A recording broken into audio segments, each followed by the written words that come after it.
नमस्कार दोस्तों। आइए सुनते हैं पद्मश्री से सम्मानित लेखिका मालती जोशी जी के द्वारा लिखी गई कहानी बिछो। कहानी पसंद आई दोस्तों तो कहानी को एक लाइक और चैनल को सब्सक्राइब करके अवश्य जाएं।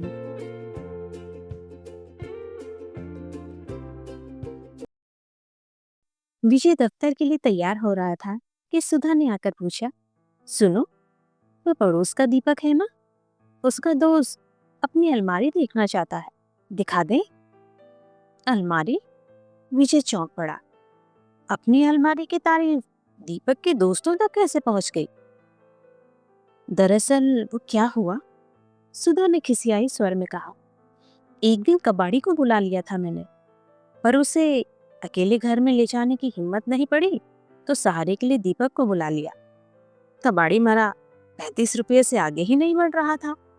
फिर दीपक ही बोला, भाभी अभी रहने दीजिए, मेरा एक दोस्त है, पुरानी चीजों का बड़ा शौक रखता है, उसे एक बार दिखा देते हैं।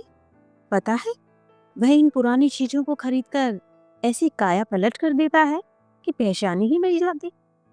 अभी पिछले साल चोपड़ा लोगों से सोफा सेट खरीदा था। दिखा दो भाई, मेरे पास तो अब टाइम नहीं है, विजय ने बेजारी से कहा। घड़ी का कांटा सचमुच 10:15 के करीब पहुंच गया था। स्कूटर पर बैठकर दफ्तर की ओर जाते हुए विजय सुधा की बातें ही मन में दोहरा रहा था। उसके समझ में नहीं आ रहा था कि आखिर कुछ लोगों को पुराना कबाड़ खरीदने का शौक क्यों होता है, जबकि बाजार में एक से एक चीजें उपलब्ध हैं। सुधा बता रही थी कि दीपक को अपनी अलमारी बड़ी आर्टिस्टिक लगी।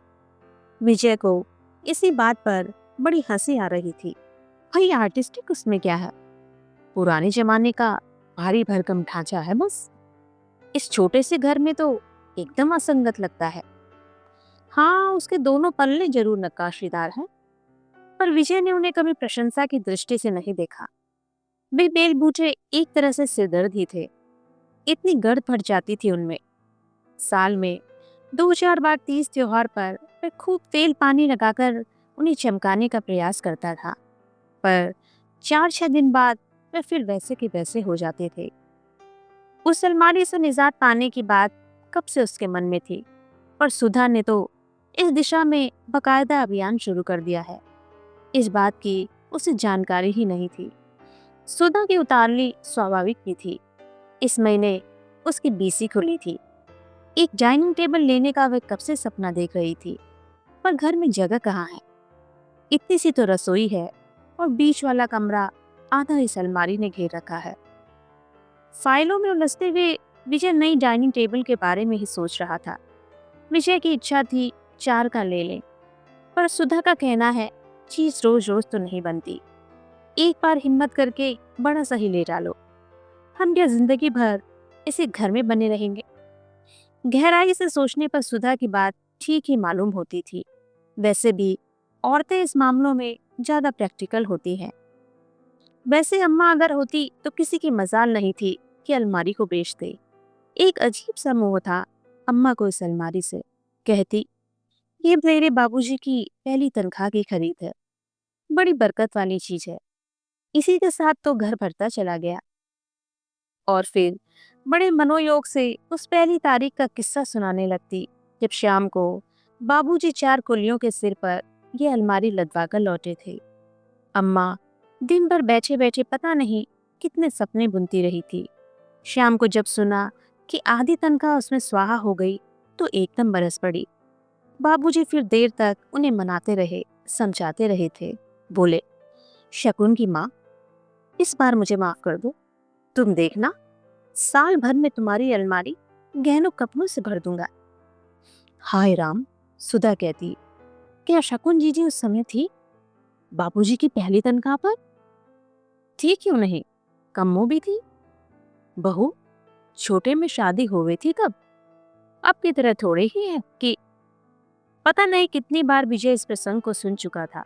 हर बार अम्मा का स्वर रसिल हो उठता था, चेहरा एक आभा से दमकने लगता था। पति के प्रति गर्व की कोई सीमा नहीं थी उनमें। बाबूजी ने सचमुच अपना वचन पूरा किया था। देखते देखते अम्मा का घर भर दिया था उन्होंने। कितना सामान था अम्मा की गृहस्थी में। बिस्तर इतने थे कि 10-15 आदमी आ जाएं तो भी कोई परेशानी नहीं होती थी। घर में इतने बर्तन थे कि 100 आदमियों का खाना आसानी से बन सकता था। पास पड़ोस में जब तब मांगे से जाते ही रहते थे।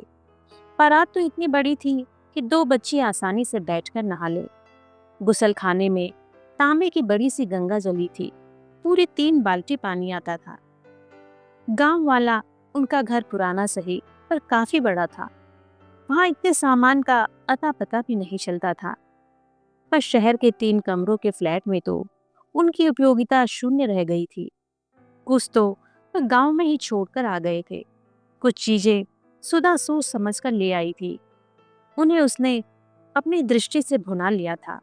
अम्मा के बड़े बड़े बर्तन बाजार में चले गए और सुधा की रसोई स्टील के बर्तनों से जगमगाने लगी। अम्मा की शादी का 80 जरी का लहंगा 250 में बिका और सुधा के घर में प्रेशर कुकर आ गया। अम्मा की मटरमाला सुनार की भट्टी में गल गई और सुधा का पूरा सेट बन गया।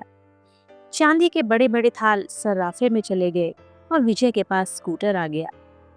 अम्मा चुपचाप सब देखती रही और सांस छोड़कर कहती, तिनका तिनका जोड़कर गृहस्थी जुटाई थी रे। तुम्ही लोगों के लिए खून पसीना ही किया था, तुम्ही ये सब बर्बाद कर दिया।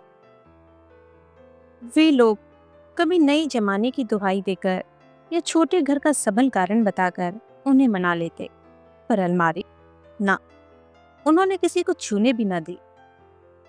दोपहर को सुधा का फोन आया। मैं 140 दे रहा है, दे दे।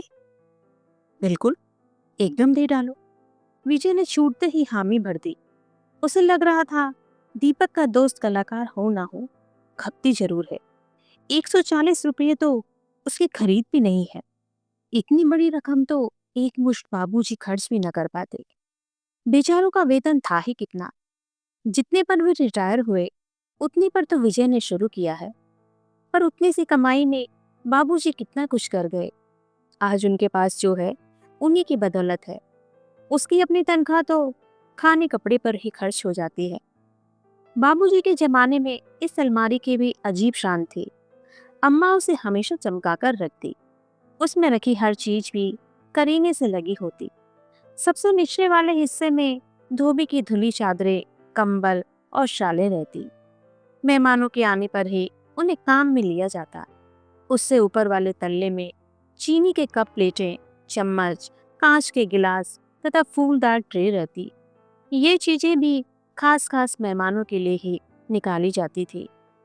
इससे ऊपर वाला खाना विजय को बहुत प्यारा था।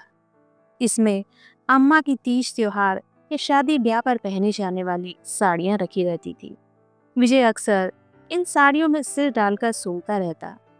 उन दिनों ड्राई क्लीनिंग का चलन तो था नहीं। अम्मा की इन साड़ियों में उनकी देह की परिचित गंध इत्र की खुशबू के साथ एकाकार हो जाती थी। सबसे ऊपर की मंजिल बाबूजी की थी। इसमें पुस्तकें रखी रहती। सुख सागर, चंद्रकांता संतति, जीपी श्रीवास्तव और प्रेमचंद के कुछ उपन्यास। पर बच्चों को इन पुस्तकों से दूर ही रखा जाता था और इसीलिए उन्हें चोरी से पढ़ने के लिए भाई बहनों में होड़ लगी रहती। बाबूजी की मृत्यु के बाद जब वे लोग अम्मा को अपने साथ लेकर आ गए तो अलमारी भी साथ साथ चली आई। उस पर अम्मा के ठाकुर जी का अधिकार हो गया। नीचे पोथियां और पूजा की सामग्री रखी रहती। बीच वाले तल्ले पर ठाकुर जी विराजते। ऊपर के दोनों खाने खाली ही पड़े रहते। बहुत हुआ तो दवाई की शीशियां रखती। शेष सब बेतरतीब कटे फटे कागज उसमें बिछे रहते। अम्मा के जाते ही वह अलमारी एकदम गैर जरूरी लग उठी थी, पर इतनी जल्दी उससे मुक्ति मिल जाएगी यह आशा नहीं थी। सुधा की सचमुच प्रशंसा करनी होगी। शाम को रोज की तरह वह दफ्तर से लौटा। स्कूटर सीढ़ियों के पास टिकाकर गुनगुनाता हुआ वह घर में दाखिल हुआ। ब्रीफकेस मेज पर पटक कर मुंह हाथ धोने के लिए भीतर पांव ही दिया था कि उसका कलेजा धक से रह गया। बीच वाला कमरा एकदम खाली खाली लग रहा था। उस दिन अम्मा को चिता को सौंपकर वह लौट ही रहा था तो मन में यही सोच रहा था कि अम्मा की खटिया के बिना अब बीच वाला कमरा कितना खाली खाली लगेगा। पर घर जाकर देखा वह कमरा ही क्यों, पूरा घर औरतों से ठसाठस भरा हुआ था। 10-12 दिन तक फिर आने जाने वालों का सिलसिला खत्म ही नहीं हुआ था। उसकी दोनों बहनें, चाचा चाची आदि लोग तो तेरी के बाद भी बने रहे थे। इन सब के बीच अम्मा की अनुपस्थिति का पता ही नहीं चला। जब तक सब लोग विदा हुए, वे लोग नई परिस्थिति के अभ्यस्त हो चुके थे। फिर आज सुधा, मैं जोर से चीखा, क्या हुआ? वह पथावास से दौड़ी आई। अलमारी कहाँ है? बरामदे में रखी तो है। वे लोग ठेला लेने गए हैं, आते समय देखी नहीं क्या? हाय राम, जरा सी बात के लिए इस कदर की चीख पुकार मचा दी। मेरे तो हाथ पांव फूल गए। सुधा बुदबुदाती हुई रसोई में लौट गई। कुछ देर जड़ बना कमरे में खड़ा रहा, फिर तेजी से पलटकर बरामदे में आया। वहां एक कोने में वह अलमारी खड़ी थी, असहाय सी, अनादृत सी। उसके दोनों पल्ले खुले हुए थे और हवा में धीरे धीरे कांप रहे थे। उसे लगा जैसे अम्मा ही उसे अपने अंक में भर लेने को व्याकुल हो। वह झिझकता सा पास आ खड़ा हुआ। फिर उसने बेतरतीब फैले हुए कटे फटे अखबारी कागजों पर अपना सिर रख दिया। स्मृतियों में बसी अम्मा की साड़ियों की परिचित गंध धीरे धीरे उसके नथनों में भरने लगी और वह फफक कर रो पड़ा।